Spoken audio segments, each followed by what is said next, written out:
Welcome back to The Lead, live from Tucson, where the search for Nancy Guthrie brings us to our faith lead today. Repeatedly, we have seen the Guthrie family talk about their faith, leaning on their faith during this incredibly difficult time, including this during the Instagram message Savannah Guthrie of NBC News posted just a few hours ago. I just want to say, first of all, thank you so much for all of the prayers and the love that we have felt, my sister and brother and I, and that our mom has felt. Because we believe that somehow, some way, she is feeling these prayers and that God is lifting her even in this moment and in this darkest place. With me now, Bishop Marion Edgar Buddy of the Episcopal Diocese of Washington, D.C. Bishop Buddy, thank you for joining us. How does faith help people get through horrific experiences like this one?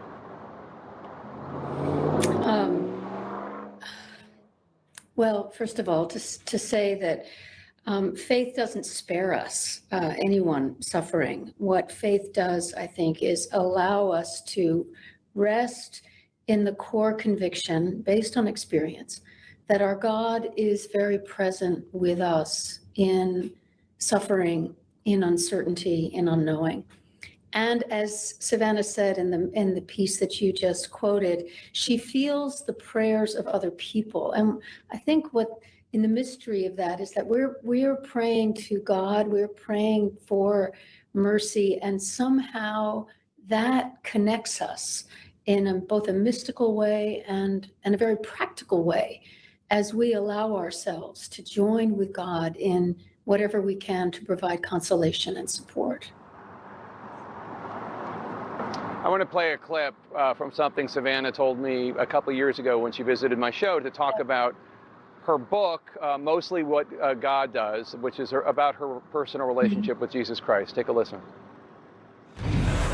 Faith doesn't happen in a vacuum. It happens in real lives, in real circumstances. And faith, you really figure out what your faith is, not in times of great triumph, but in sadness and darkness and doubt. Right. In the book, there's a really interesting part when she goes back and reads her journals, and she's surprised to see a time when her younger self, writing to God, talks about a wall of mistrust that she had that is separating her in God. Do you see that often? How do you help people get through that wall of mistrust? Well, yeah, we wouldn't be human if we didn't feel it, right? Because we want to believe, we long to believe in a loving God, and yet we have to contend with the world as it is and the suffering that we know and that we see all around us. And so it would be illogical if we didn't have some resistance to that dissonance, right? And it isn't something you can just leapfrog over. You work your way through it in perseverance and prayer. And then I think, as the title of her own book suggests, there are ways that God reaches out to us from God's side. And that doesn't always make logical sense to other people.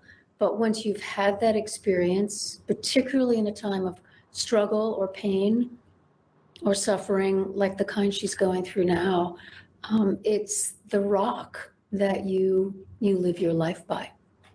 I think it's also, we all remember when Erica Kirk. Yeah. Go ahead. Sorry, I didn't mean to interrupt you. Go ahead.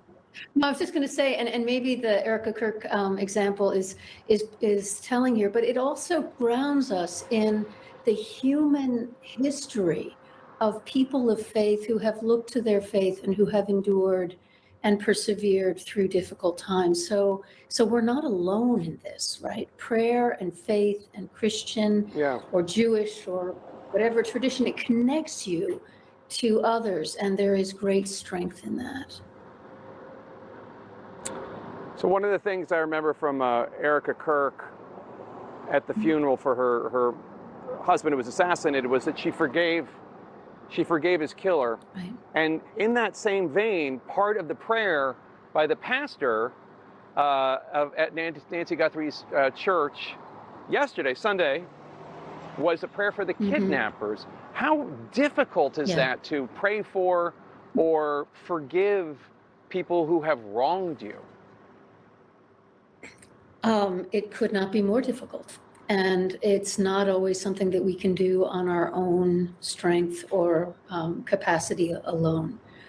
It's a choice that we make to entrust even, I mean, we start from the premise that no one is outside the love of God, including the people who are causing great harm. And we surrender to that. And we also free ourselves from the weight of unforgiveness.